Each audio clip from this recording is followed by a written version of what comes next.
নমস্কাৰ বন্ধুসকল, মই আপোনালোক সকলোকে আছামিজ বাস্তু চেনেললৈ স্বাগতম জনাইছোঁ। বন্ধুসকল, মোৰ নাম গোবিন ৰাজখোৱা, মই এজন এষ্ট্ৰ বাস্তু এক্সপাৰ্ট নিউমেৰলজিষ্ট। বন্ধুসকল, আপোনালোকৰ সুবিধাৰ্থে মই চেনেলটোত বাস্তুৰ সম্পৰ্কে, সংখ্যাতত্বৰ সম্পৰ্কে, জ্যোতিষৰ সম্পৰ্কে, তাৰ লগতে তন্ত্ৰৰ বিভিন্ন প্ৰয়োগৰ ভিডিঅ'সমূহ ইয়াত আপলোড কৰি থাকোঁ। গতিকে আপোনালোকৰ যদি মোৰ চেনেলটো চাই ভাল লাগে, অনুগ্ৰহ কৰি মোৰ চেনেলটো ছাবস্ক্ৰাইব কৰিব, ভিডিঅ'সমূহ লাইক কৰিব, কমেণ্ট কৰিব আৰু যিমান পাৰে শ্বেয়াৰ কৰিব, যাতে অন্যান্য ব্যক্তিসকলেও তেওঁলোকৰ সমস্যাৰ সমাধানৰ উপায়সমূহৰ সম্পৰ্কে জানিব পাৰে। বন্ধুসকল, আজি মই আপোনালোকৰ লগত এটা বিশেষ তন্ত্ৰৰ মন্ত্ৰৰ সম্পৰ্কে ক'বলৈ আগবাঢ়িছোঁ। বন্ধুসকল, আজি মই আপোনালোকৰ লগত আলোচনা কৰিবলৈ আগবাঢ়িছোঁ স্বাস্থ্য ভালে ৰখাৰ মন্ত্ৰ সম্পৰ্কে।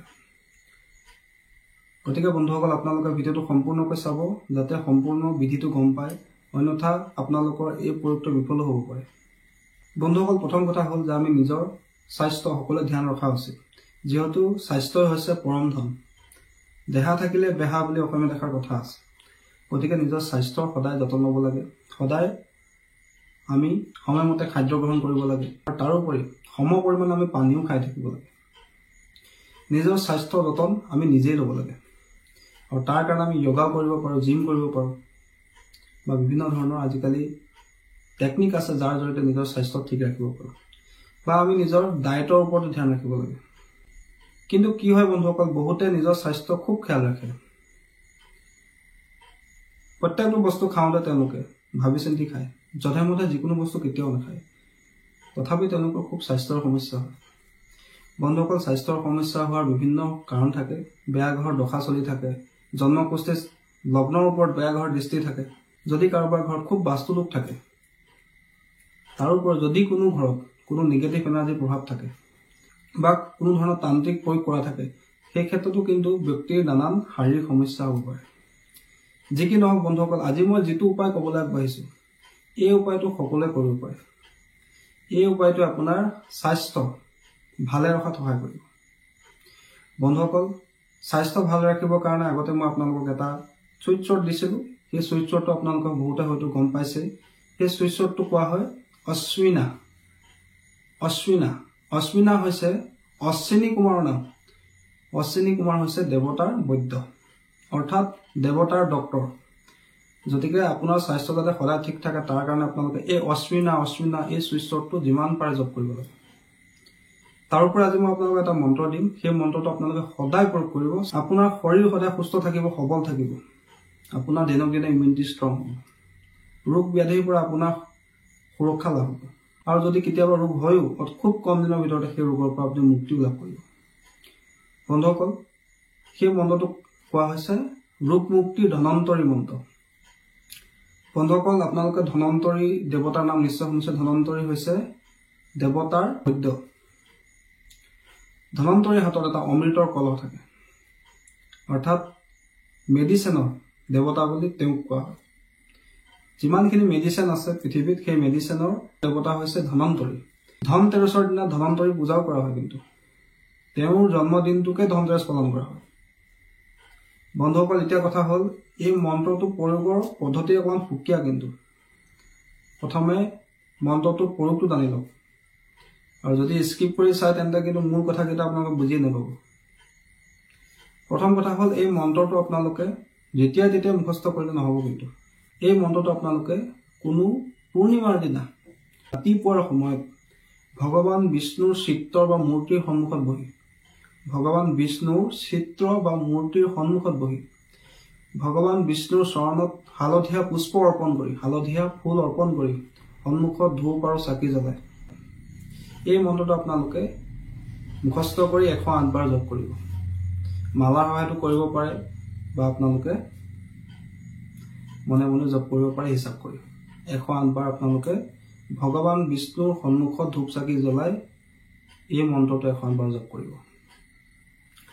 তাৰপিছতে এই মন্ত্ৰটো আপোনালোকে প্ৰয়োগ কৰিব পাৰিব।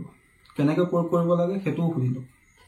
এই মন্ত্ৰটো আপোনালোকে ৰাতিপুৱাই শুই উঠিয়ে পানী গিলাচ ল'ব, চিচাৰ গিলাচত পানী গিলাচ ল'ব, আৰু এই মন্ত্ৰটো 21 বাৰ পাঠ কৰিব, আৰু 21টা ফু দিব পানীখিনিত। তাৰপিছত সেই পানী আপুনি গ্ৰহণ কৰিব। তাৰপিছত যেতিয়া আপুনি খাদ্য গ্ৰহণ কৰিব, খাদ্য গ্ৰহণ কৰাৰ সময়তো আপোনালোকে এই মন্ত্ৰটো প্ৰথম গৰা ভাত লৈ 3 বাৰ মন্ত্ৰটো কৈ গ্ৰহণ কৰিব।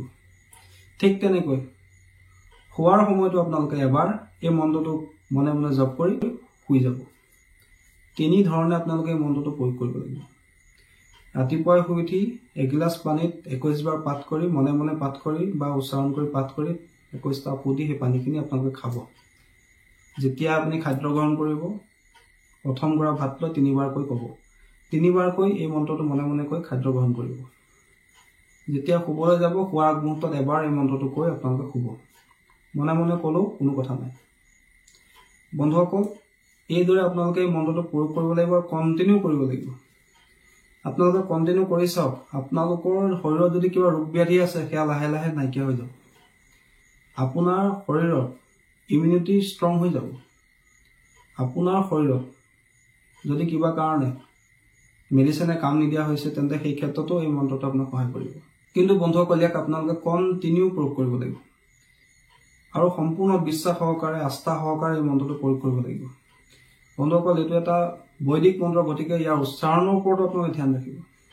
বন্ধুসকল, মন্ত্ৰটো মই আপোনালোকক দি দিছোঁ। এই মন্ত্ৰটো কোৱা হয় শৰীৰ সুস্থ ৰখাৰ ধনন্তৰী মন্ত্ৰ। মন্ত্ৰটো মই স্ক্ৰীণত দি দিছোঁ। মন্ত্ৰটো হৈছে বন্ধুসকল, ওম নমো ভগৱতে বাসুদেৱায় ধনন্তৰায় অমৃত কলা হস্তায় সৰ্বমায়া বিনাশায় ত্ৰৈলোক্য নাথায় শ্ৰী মহাবৈষ্ণৱী নমঃ।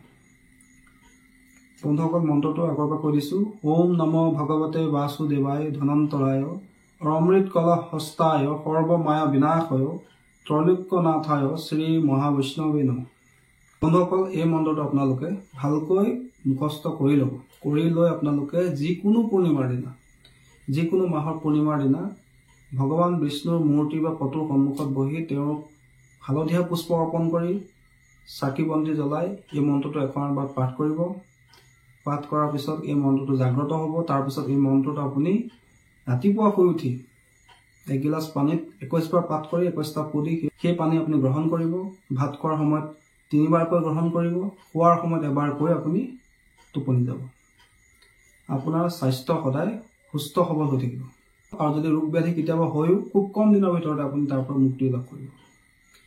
বন্ধুসকল, আশা কৰিছোঁ আজি আপোনালোকৰ এই ৰোগ মুক্তিৰ ধনন্তৰী মন্ত্ৰটোৰ সম্পৰ্কে জানি ভাল লাগিলে। যদি ভাল লাগিলে অনুগ্ৰহ কৰি ভিডিঅ'টো লাইক কৰি দিব, কমেণ্ট কৰিব আৰু মোৰ চেনেলটো ছাবস্ক্ৰাইব কৰিব। ধন্যবাদ।